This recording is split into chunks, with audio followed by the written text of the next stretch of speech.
boa tarde a todos os alunos dos Bastidores da História. Hoje nós continuamos nossas aulas sobre o livro As Famílias que Construíram Roma, dentro ainda da família Della Rovere, que foi uma família importantíssima. Eles fizeram obras que são os ícones aqui da história de Roma, como a Basílica de São Pedro, a Capela Sistina, o Palácio Apostólico.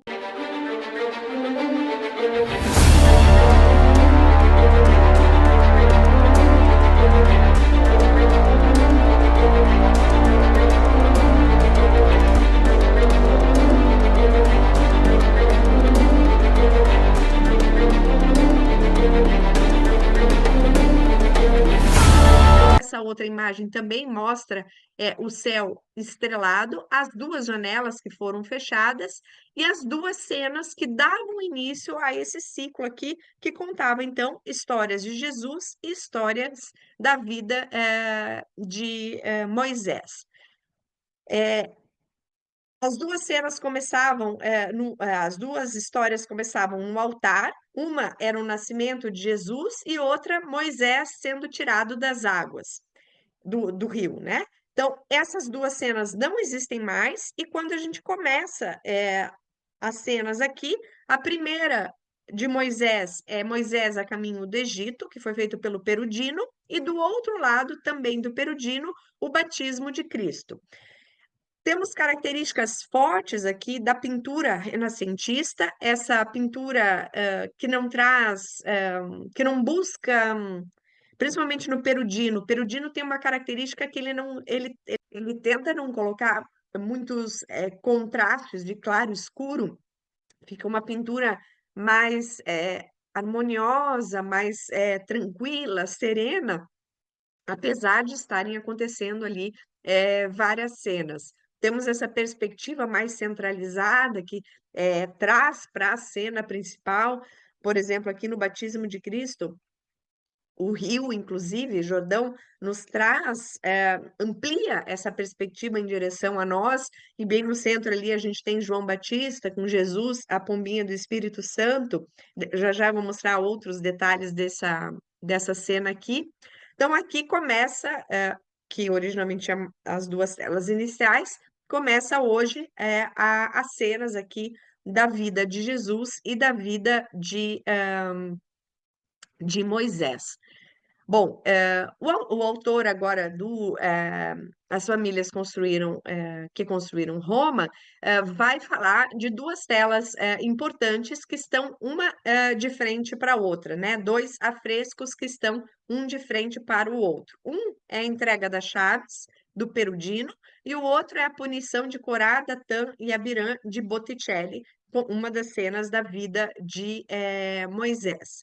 E nessa aqui do Botticelli, a gente tem várias cenas, várias situações interessantes que mostram essa ideia do Papa Sixto IV deixar esses sinais que talvez hoje para nós pareçam bastante que não são muito fáceis de reconhecer, mas naquela época, imagine que as pessoas tinham noção de como era o símbolo da família Della Rovere, como era o símbolo da família Riario, como eram as cores dessa família. Tinha toda uma conotação aqui que remetia que era possível entender tudo isso. Então, se a gente pegar, por exemplo, essa cena aqui, dando um zoom, né? A gente tem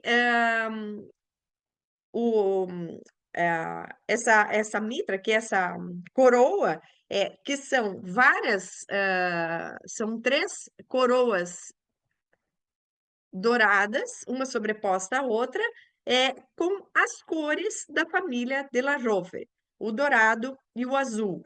A gente tem aqui uma outra cena, um outro detalhe, que tem esses incensos aqui, que tem as rosas da família Riario, mostrando que quem tem poder aqui é a família Della Rovere e a família Riario. Não hoje, eu repito, talvez não seja tão fácil da gente reconhecer, mas naquela época era um pouco mais direta essa informação.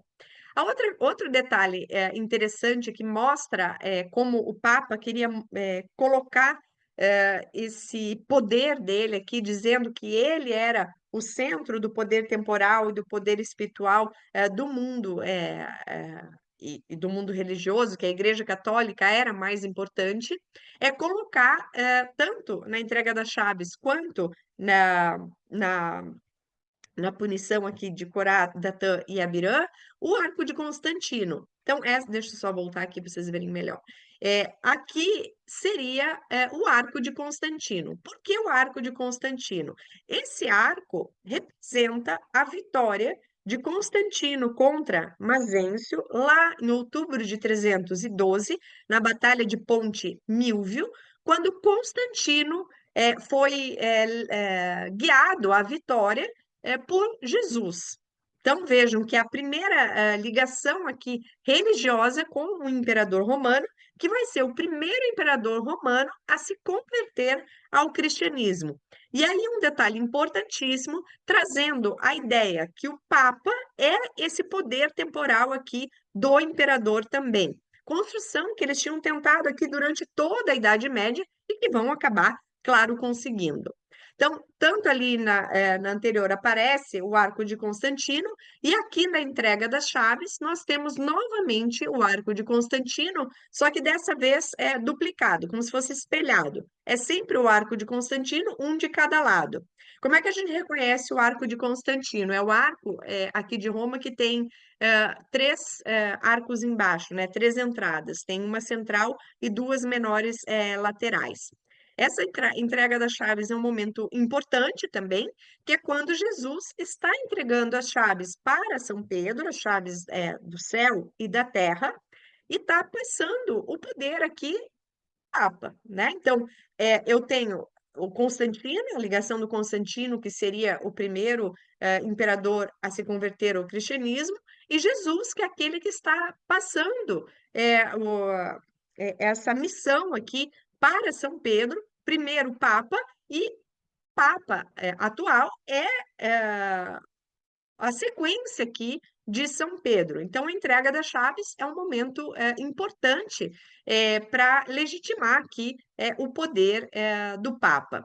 Um detalhe interessante aqui sobre pintura renascentista, como Perugino, de novo, aqui na entrega das chaves, tem essa composição bastante harmônica, com um grupo de pessoas de um lado e quase o mesmo número de pessoas do outro, dando esse equilíbrio aqui no afresco. Lá no fundo, ele também traz essa arquitetura, o piso, né? Vai criar uma perspectiva que leva o nosso olho lá para a paisagem de fundo, com essa arquitetura central com um templo circular, que era bastante comum. Por exemplo, se a gente pega o modelo de arquitetura renascentista, o Tempeto de Bramante, que fica ali na igreja de São Pietro em Montório, né, no pátio ao lado, vai trazer essa ideia, né, do templo perfeito, redondo, e a arquitetura nas laterais aqui do arco de Constantino. Ao longo de todas esses afrescos aqui, dessa primeira fase de decoração da Capela Sistina, a gente vai ver os personagens com as cores, da família Della Rovere, o azul e dourado. Então, se vocês observarem, quase todas as imagens aqui que eu estou mostrando para vocês, predomina esses tons de azul e dourado, remetendo de novo à família Della Rovere, e claro que muitos desses personagens vão ser retratos de personagens da família. Por exemplo, se a gente pegar a Tentação de Cristo e Cura do Leproso, do Botticelli, a gente vai ter aqui um detalhe interessante, que é essa paisagem de fundo aqui, o Hospital Santo Espírito, que foi uma das obras realizadas pelo Papa Sisto IV, nós vimos na aula passada, e teremos também personagens da família. Esse cardeal que aparece aqui é o cardeal Giuliano della Rovere, que mais tarde vai ser o nosso Júlio II. Temos aqui o Giovanni sentado, com a roupa decorada aqui com as folhas de carvalho, que é o símbolo da família Della Rovere, que poderia ser o irmão do Giuliano, que é Giovanni, e era prefeito de Roma. Então, tudo, claro que as pinturas trazem histórias bíblicas, histórias importantes para o mundo cristão, mas também são, uma fonte de, mostrar poder e uma fonte, política também.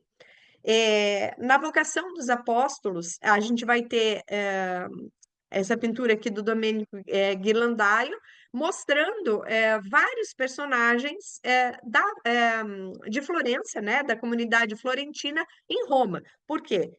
De novo, Florença era uma grande potência naquele momento e famílias importantes estavam aqui em Roma, como, por exemplo, a família Tornabuoni, que é uma quando a gente vai pela Florença, a gente tem lá a rua, da Tornabuoni, que é uma das mais, chiques, de Florença. Então a gente vai ter esses personagens aqui, então, esse cara aqui com um cachecol para trás é Gianfrancesco Tornabuoni. A gente tem esse outro aqui com a barbinha branca aqui, que é Giovanni Argiropulo, que é, um personagem importante que estava lá em Constantinopla e acabou se refugiando aqui, em Roma depois da queda de Constantinopla. Então, todos esses personagens aqui que aparecem com mais nitidez nesse grupo da direita aqui, faziam parte, a gente podia achar cruzar com eles na rua aqui em Roma, nessa comunidade, florentina. Então, uma boa semana para vocês e a gente se vê na próxima aula. Beijo.